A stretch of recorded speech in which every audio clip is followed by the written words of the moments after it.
அன்பார்ந்த எனது அருமை யூடியூப் நேயர்களுக்கு வணக்கம். அதாவது வி பாலாஜி அஸ்ட்ரோ சேனல் ரொம்ப நாளைக்கு முன்னாலே ஆரம்பித்தாச்சு. அதில் ஒரு பெரிய இன்ட்ரெஸ்ட் இல்லாமல் இருந்தது. 2023 பிற்பகுதி 2024 ஆரம்பம், ஒரு 6-7 மாத காலத்திற்குள் ஒரு 10,000 சப்ஸ்கிரைபர், இன்னையோடு 10,000 முடிஞ்சு 10,000க்கு மேலே போயிட்டு.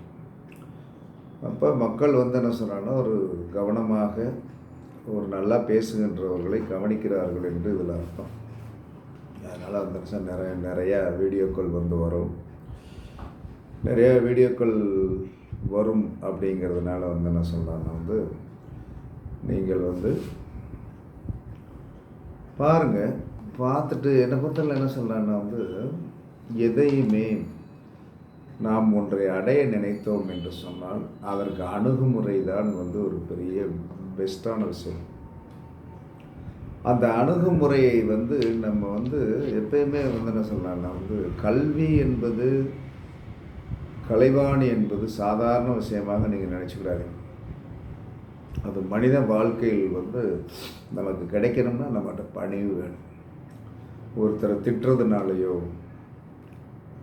ஒருத்தரை துவேஷம் பண்ணுறதுனாலையோ எந்த இதுவுமே கிடைக்க போகிறதே கிடையாது. என்னை பொறுத்தவரை எதுவுமே கிடைக்காது. அதை நீங்கள் புரியல. அதனால் சில பேர் அந்த மாதிரி புல்லுருவி கணக்காக இருக்காங்க. அவங்களுக்கு இறைவன் தான் தண்டனை கொடுப்பாரு, கண்டிப்பாக கொடுத்துருவாரு. அதனால் இன்றைக்கி ஒரு ஜென்ரல்னால் உபயோகப்படக்கூடியது, அதை ஜென்ரலான சில டிப்ஸ், ஓகேவா? லக்கணத்தில் என்ன சொல்லலான்னா, லக்கணத்தில் சனி இருந்தால் அவர்கள் ஒரு செயல் தொடங்குவதற்குள் வெளியே சொன்னால் காரியம் நடக்காது, மீறி சொன்னால் நடக்காது. அதாவது மனசுக்குள்ளே வச்சுக்கணும். இப்போ லக்கணத்தில் ஒருத்தருக்கு சனி இருக்குது, லக்கணத்துக்கு சனி லக்கணாதிபதிக்கு ஏதோ ஒரு நல்ல காரியம் செய்ய போகிறார். அந்த நல்ல காரியம் செய்ய போகிறார் என்பதை அது 10 பேர் கூட்டி தம்பட்டை அடிக்கக்கூடாது. அந்த காரியம் முடிகின்ற வரைக்கும் பொறுமையாக முடிஞ்ச பிறகு சொன்னால் சனி கொடுத்ததை எடுக்க மாட்டார். கொடுப்பதற்கு முன்னாடியே நம்ம சொல்லலாம், சில விஷயங்களை சொன்னோம்னா கண்டிப்பாக ஃபெயிலியர் ஆயிரும். இதை மனதில் வைத்து கொள்ளுங்கள். அதுக்கடுத்து லக்கணத்துக்கு 2ஆம் இடம், உங்கள் லக்கணத்துக்கு 2ஆம் இடம் ப்ளஸ் உங்களுக்கு ரிஷப வீடு, இந்த ரெண்டையுமே டெய்லி இயக்கணும். உங்களுடைய 2ஆம் இடத்தை இயக்கணும், ரிஷபத்தை இயக்கணும். இதை இயக்க தனப்பிராப்தி கிடைக்கும். 2வது என்ன சொன்னான்னா, புண்ணிய பலமும் கிடைக்கும். பிறப்பிக்கு காரணமான கர்மப்பதிவு ரிஷப பாவத்தை இயக்கும் போது கண்டிப்பாக கிடைக்கும். அப்போ ரிஷப பாவத்தை இயக்குவது என்னது? பசுமாட்டுக்கு பழம் கொடுக்கறதா? அந்த பசுமாட்டுக்கு என்ன சொன்னா, பழம் கொடுக்கறதுனால என்ன சொன்னா, உங்களுடைய கர்மப்பதிவு அப்படியே ஒரு கிராமத்தில் சொன்ன மாதிரி ரோமக்கணை கீழே இறங்கிட்டே வரும். ரோமக்கணை கீழே இறங்கிட்டே வரும். அப்போ நம்ம என்ன செய்யணும்னா, நம்மளுடைய 2ஆம் பாவத்தை இயக்கணும். என்னை விட அந்த வீட்டுக்குண்டான ஒரு ஆதிபத்தியத்தை நாம் இயக்கித்தாகணும். அதே சமயத்தில் எல்லாத்துக்கும் கெட்டு தனப்பிராப்தி கெட்டு ரிஷபம் தான். அந்த வீட்டையும் இயக்க தனப்பிராப்தி கண்டிப்பாக கூடும். பிறப்புக்கு காரணமான கர்மா குறையும். ராகுவுடைய தோஷமுடைய நட்சத்திரக்காரர்கள்,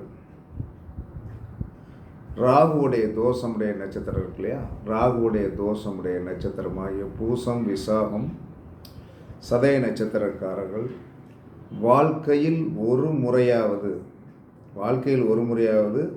கடல் கடந்த பயணம் மேற்கொள்வது சிறந்த பரிகாரம். இந்த மாதிரி கடல் கடந்த பயணம் வந்து போவது சிறந்த பரிகாரம். இதை நடைமுறைப்படுத்திட்டு தெரிஞ்சு வச்சுடுங்க. காலம் வரும், எல்லாத்துக்குமே மனிதனுக்கு ஒரு காலம் வராமலாம் போக. புதன் எந்த இடத்தில் நிற்கிறாரோ அந்த பாவகம் நமக்கு பொருளை கொடுக்கும். அந்த பாவகம் பொருளை கொடுக்கும். பொருளை கொடுத்த நிமிஷம் உயிரை எடுத்துரும், உயிரை எடுத்து கொடுக்கும். புதன் தோஷ நட்சத்திரக்காரர்கள் பொருளை பெற்று அந்த காரக உயிரை இழப்பார்கள். அப்போ புதன் தோஷமுடைய நட்சத்திரம் எது? ரோகிணி, உத்திரம், போராட நட்சத்திரக்காரர்கள். இவர்கள் என்ன சொன்னாங்கன்னா அந்த அவர்களுடைய கட்டத்தில் புதன் எங்கே நிற்கிறதோ அந்த காரகத்திற்குண்டான பொருளை என்ன சொன்னால் இவங்க வாங்கிடுவாங்க. அது ஒரு சூழ்நிலையை உருவாக்கும். ஆனால் அது சார்ந்த அந்த காரக உயிரை எடுக்கும். அதனால் புதன் தோஷ நட்சத்திரக்காரர்கள் இந்த விஷயத்தில் ரொம்ப கவனமாக இருக்கணும். 12ஆம் பாவ அதிபதி மட்டும் உங்களுக்கு விரயஸ்தானாதிபதி அல்ல. 12ஆம் அதிபதி மட்டும் விரயஸ்தானாதிபதி கிடையாது. ஜென்ம நட்சத்திரம், லக்கணம், லக்கணாதிபதி. ஜென்ம நட்சத்திரம், லக்கணம், லக்கணாதிபதி. இவர்கள் திருவாதிரை, சித்திரை, திருவோணம் இந்த நட்சத்திரத்தில் நிற்க அவர்கள் செய்யும் செலவு தேவையற்ற செலவாக இருக்கும். இதை கவனத்தில் போய் வச்சிடுங்க. நாம் போன பிறவியில் அலட்சியம் செய்த பாவம் மகரம், கும்பம். இது இப்போ உங்களுக்கு லக்கணத்துக்கு எதுவாக வருதுன்னு பார்த்துடுங்க. மகரம், கும்பம் ப்ளஸ் சனி. இந்த நாம் போன பிறவியில் இந்த பாவத்தை அலட்சியம் செய்திருக்கிறோம். மகரத்தையும் கும்பத்தையும் அலட்சியம் பண்ணியிருக்கோம். அப்போ அது நம்மளுடைய லக்கணத்துக்கு என்ன பாவகமாக வருகிறது என்று பார்த்து கொள்ளுங்கள். சனி நின்ற இடம், இந்த 3 இடம். இப்பிறவியில் அந்த பாவத்தை நம்ம உணர்ந்த பிறகு உணரணும். நம்ம இந்த இடத்துல தவறு பண்ணியிருக்கோம் அப்படிங்கிற உணர்ந்த பிறகு அதில் நம்ம நன்மை அடைய முடியும், ஈஸியாக நன்மை அடைய முடியும். அப்போ மகரம், கும்பம் ப்ளஸ் சனி நின்ற இடம் நமக்கு என்னவாக வருகிறதோ அதில் நம்ம என்ன சொல்கிறான்னா அலட்சியம், பெருசாக எடுத்துக்கிடாமல் விட்டுட்டோம். இப்பிறவியில் அது என்ன சொல்கிறார், நமக்கு கஷ்டத்தை கொடுக்கக்கூடியதாகவும், சனி நின்ற இடம் கஷ்டத்தை கொடுக்கக்கூடியதாகவும் இருக்கும். மகரம், கும்பம், சனி. அந்த இடத்தை நாம் உணர்ந்து அதற்கு ஒரு மதிப்பு கொடுத்த பிறகு தான் அதிலிருந்து நாம் ரிலீஃப் ஆக முடியும். இதை பரீட்சித்து பாருங்கள். அதற்கடுத்து லக்கணம், லக்கணாதிபதி, ஜென்ம நட்சத்திரம் பூசம், விசாகம், சதயம் மற்றும் பூசம், விசாகம், சதயம் மற்றும் சுக்கிரதோஷ நட்சத்திரம் நின்றால் அவர்கள் ஏற்றுமதி, இறக்குமதி, வெளிநாட்டு பழங்கள் இறக்குமதி செய்து வியாபாரம் செய்யலாம். இதனால் ராகு, சுக்கிரன் கர்மப்பதிவு நீங்கும். தொழிலுக்கு இது பரிகாரமாக கழிக்கிறது. அதாவது லக்கணம், லக்கணாதிபதி, ஜென்ம நட்சத்திரம், பூசம், விசாகம், சதயம் மற்றும் சுக்கிரதோஷ நட்சத்திரமாகிய திருவாதிரை, சித்திரை, திருவோணத்தில் நின்றால் இவர்கள் வெளிநாடுகளுக்கு பழங்கள் ஏற்றுமதி, இறக்குமதி செய்து வியாபாரம் செய்தால் ராகுவுடைய தோஷமும் போகும், சுக்கிரனுடைய தோஷமும் போகும். இதனால் தொழில் நன்றாக இருக்கும். மிதுன லக்கணக்காரர்களிடமும் மிதுன ராசிக்காரர்களிடமும் ரகசியம் சொல்லாதீர்கள். சொன்னால் காத்து வாக்கில் அவுத்தெடுத்து விட்டுருவாங்க. சனியுடன் சேர்ந்த கிரகத்தின் சனியோடு எந்த கிரகம் சேர்ந்திருக்கிறதோ அந்த கிரகத்தின் வாய்ப்பை நழுவ விட்டு பின் இயங்குவர். அப்படின்னு என்ன சொல்லலாம்னா வந்து சனி ப்ளஸ் சந்திரன். அப்போ சனியோடு சந்திரன் சேர்ந்தால் சந்திரனுடைய காரகத்தை வந்து நழுவ விட்டுரும். சனியோடு குரு சேர்ந்தால் குருவோடைய காரகத்தை விட்டுரும். அதனால் கொஞ்சம் கவனமாக அதை செயல்படுத்துங்கள். சனி என்ற பாவம் சேர்ந்த கிரகம் விஷத்தால் பாதிப்பு அடையும், வைரல் ஃபீவர் வரும். சனி நின்ற பாவம் சனி சேர்ந்த கிரகம், சனியோடு சேர்ந்த கிரகம் விஷத்தால் பாதிப்பு அடையும், வைரல் ஃபீவர் வருவதற்குண்டான வாய்ப்புகள் கண்டிப்பாக உண்டு. அப்போ உங்களுக்கு சனி எந்த இடத்துல நிற்கிறாரு, சனியோட எந்த கிரகம் சேர்ந்திருக்கிறதோ அது அந்த பாவம் ப்ளஸ் அந்த கிரகம் வந்து என்ன சொல்கிறாருன்னா வந்து விஷ தோஷத்தை வந்து ஏற்று மருத்துவமனையில் வந்து என்ன சொல்கிறாருன்னா வந்து வச்சு காப்பாற்ற வேண்டிய ஒரு சூழ்நிலை வரும். இதை உங்கள் ஜாதகத்தில் கவனமாக பார்த்துட்டு. குரு நின்ற பாவக உறவுக்கு மூச்சு திரடல் கண்டிப்பாகும். குரு நின்ற பாவக உறவு, குரு இப்போ ஒரு மிதுனத்தில் நிற்கிறாருன்னு வைங்க, அந்த மிதுனம் உங்களுக்கு என்ன காரத்துவமாக வருகிறதோ அந்த காரகத்துவ உறவுக்கு மூச்சு திணறல் கண்டிப்பாக உண்டு. இதை கவனத்தில் கொண்டு கொள்ளுங்கள். விருச்சிகம் எந்த பாவமோ அந்த பாவகம் போன பிறப்பில் நாம் செய்த பாவம். விருச்சிகம் நம்மளுடைய லக்கணத்துக்கு எத்தனாவது பாவமோ அந்த பாவம் போன பிறப்பில் நாம் செய்த பாவம். என்ன பாவம் செஞ்சேன்னு கேட்டுட்ருக்கீங்க இல்லையா? நீங்கள் செய்த பாவம் என்ன தெரியுமா? விருச்சிகம் தான். சரி, விருச்சிகம் மட்டுமல்ல, விருச்சிகத்தில் நின்ற கிரகம், இதெல்லாம் நீங்கள் செய்த பாவம். அதனால் அந்த பாவத்தை கொஞ்சம் நன்றாக பயன்படுத்துங்க. அதனால் வந்து என்ன சொல்கிறானோ, ஒரு மனிதன் ஜோதிடம் படிக்கிறதுக்கு வந்து என்ன சொல்கிறான்னா, ரோகிணி உத்திரம் பூராடத்தில் புதன் உட்கார்ந்துருக்க ஜோதிடம் படிக்கலாம்.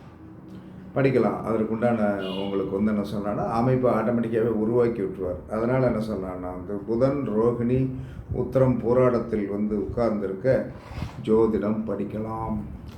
அதனால் உங்களுக்கு அந்த மாதிரி ஒரு ஆதிபத்தியம் இருக்கான்னு பாருங்கள். லக்கணத்தை குரு பார்க்க பிதுர் தோஷம் நிறைய உண்டு என்று அர்த்தம். கடுமையான பிதிர் தோஷம் லக்கணத்தை குரு பார்க்கறது அப்படிங்க. எல்லாரும் என்ன சொல்கிறாங்க, குரு பார்க்க கோடி நன்மைன்பாங்க. ஆனால் பிதிர்கள் வந்து என்ன சொல்கிறாங்கன்னா வந்து பிதிர் தோஷம் அந்த வர்க்கத்தில் வந்து கண்டிப்பாக இருக்கும் அப்படின்னு சாஸ்திரம் சொல்லுது. பரிச்சித்து பாருங்க. சுக்கிரன் உச்சமானால் திருமண வாழ்வு சிறக்காது. சுக்கிரன் வந்து என்ன சொல்கிறான்னா வந்து சந்திரன் சாபம் பெற்றான். சுக்கிரன் வந்து சந்திரனுடைய சாபத்தை பெற்றான். உடல் ஒத்து போனால் மனம் ஒத்து போகாது, மனம் ஒத்து போனால் உடல் ஒத்து போகாது. இந்த சுக்கிரன் உச்சமானவர்களுக்கு என்ன பிரச்சனைனா, ஏற்கனவே இவங்க வந்து என்ன சொல்கிறாங்கன்னா வந்து போன பிறப்பில் எல்லாத்தையும் அனுபவிச்சுட்டு வந்துட்டாங்க. அப்போ சுக்கிரன் வந்து சந்திரனுடைய தோஷத்தை பெற்றவர். ஏன்னா சுக்கிரன் வந்து என்ன சொன்னால் மக நட்சத்திரத்தில் போய் பிறந்தவர். அப்போ மக நட்சத்திரத்துக்கு என்ன உண்டு? சந்திர தோஷம் உண்டு. அப்போ நம்ம என்ன இருக்கும்? இப்போ ஒரு கல்யாணமே முடிக்க போகிறோம். ஒரு ஆம்பளை ஜாதகத்தில் சுக்கிரன் உச்சம் அல்லது ஒரு பொம்பளை ஜாதகத்தில் சுக்கிரன் உச்சம். இது சொல்லக்கூடாது, இருந்தாலும் என்ன சொன்னா வந்து சொல்ல வேண்டிய ஒரு சூழ்நிலை. அப்போ இவருடைய செக்ஷுவல் லைஃப்பில் உடல் ஒத்து போனால் மனம் ஒத்து போகாது, மனம் ஒத்து போனால் உடல் ஒத்து போகாது. அப்போ சுக்கிரன் உச்சம், சுக்கிரன் ஆட்சி மூலத்திரிகோணமெல்லாம் நல்லாயிருக்கும். உச்சமானவர்களுடைய நிலைமை வந்து என்ன சொன்னான்னா வந்து மனமும் உடலும் ஒத்து போனால்தான் இல்லற வாழ்க்கை சிறப்பாக இருக்கும். மனமும் உடலும் ஒத்து போகவில்லை என்று சொன்னால் நீங்கள் வந்து என்ன சொல்லனா, மனம் மட்டும் ஒத்து போச்சு, உடல் ஒன்றும் இல்லைன்னா நல்லா இருக்காது. உடல் ஒத்து போச்சு, மனம் நல்லா இல்லைன்னா அவன் என்ன சொன்னான்னா வந்து இந்த உப்பு கூடி குறைஞ்சது மாதிரி. ஒரு இதில் உப்பு கூடினாலும் சாப்பிட முடியாது, உப்பு குறைஞ்சாலும் சாப்பிட முடியாது. அதனால் இதெல்லாம் பார்த்துட்டு இருக்கேன். அதாவது என்ன சொல்கிறான்னா வந்து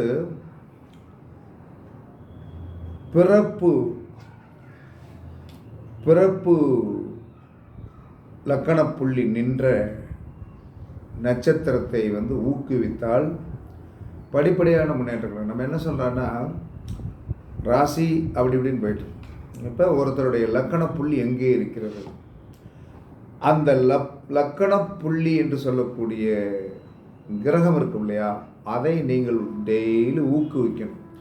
ஊக்குவித்தல் என்பது என்னது, நாம் அந்த காயத்ரி மந்திரத்தை ரெகுலராக சொல்லுவது. இப்போ ஒருத்தருக்கு என்ன சொன்னான்னா அசுபதி நட்சத்திரம் 1ஆம் பாதத்தில் இருக்குது. அப்போ அசுபதி நட்சத்திரத்துக்கு உண்டான காயத்ரி மந்திரத்தை ரெகுலராக சொல்ல வந்து அந்த லக்கண புள்ளி வந்து ஊக்குவிக்கப்பட்டு பலமாகும். நம்ம அதை செய்வதே கிடையாது. அதை மறந்துட்டு என்ன சொன்னால் நட்சத்திரம் போயிட்டு, நட்சத்திரம் உடலுக்கு மட்டும்தான், உயிருக்கு காரகம் அப்படின்னு சொல்லக்கூடியது உங்களுடைய லக்கண புள்ளி தான். சரியா? அதற்கடுத்து பயத்தை வந்து வெளிப்படுத்தும் பாவம் 8ஆம் பாவம். பயத்தை வந்து அதில் எதிர்ப்பையுமே ஒரு பயம் இருக்கும். பஞ்சமாக பாதகத்தை செய்யும் பாவமும் 8ஆம் பாவம் தான். இதை வந்து என்ன சொல்கிறாங்கன்னா வந்து நீங்கள் மனசில் வச்சுடுங்க. ஒரு கிரகம் உச்சம் பெற்றால் அந்த கிரக காரக பலன் போன பிறவியில் வந்து என்ன சொல்கிறான்னா அனுஜஸ். உச்சம் என்பது அனுபவித்த ஒன்று. இந்த பிறவியில் அந்த கிரக உச்சமான பலனை மற்றவர்களுக்கு கிடைக்க நாம் வழிவகை செய்யணும். நம்மகிட்ட ஏற்கனவே நிறைய இருக்குது, அதை நம்ம வழிவகை செய்ய வேண்டும்.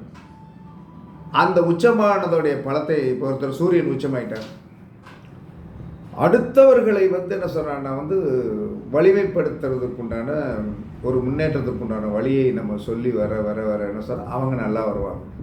நமக்கு வந்து அந்த கர்மா வந்து குறையும். அதனால் உச்சமான கிரகத்தோடைய பலனை நீங்கள் அனுபவிக்க முயற்சிக்க வேண்டாம். பிறருக்கு அதை வந்து பெறுவதற்குண்டான வழியை வந்து நீங்கள் சொல்லிக் கொடுங்கள். உங்களுடைய கர்மா வந்து குறையும். பூசம் விசாகம் சதயத்தில் லக்கணம் லக்கணாதிபதி ஜென்மச்சந்திரன் இருப்பது 5, 7, 9 குரு இருப்பது பித்ருசாபம். இந்த பித்ருசாபம் என்னன்னு தெரியுமா? பூசம் விசாகம் சதயத்தில் வந்து என்ன சொல்ற லக்கணம் லக்கணாதிபதி ஜென்மச்சந்திரன் இருப்பது 5, 7, 9 குரு இருப்பது பித்ருசாபம். அதற்கடுத்து லக்கணத்தில் இருந்து சுக்கிரன் எந்த பாவத்தில் உள்ளாரோ அந்த பாவம் குலதெய்வ தோஷத்தை உணர்த்தும். லக்கணத்திலிருந்து சுக்கிரன் எந்த பாவத்தில் உள்ளாரோ அந்த பாவம் குலதெய்வ தோஷத்தை உணர்த்தும். 9 இருந்தால் தந்தைக்கு குலதெய்வம் தெரியாது. 1 இருந்து ஜாதகருக்கு குலதெய்வம் தெரியாது.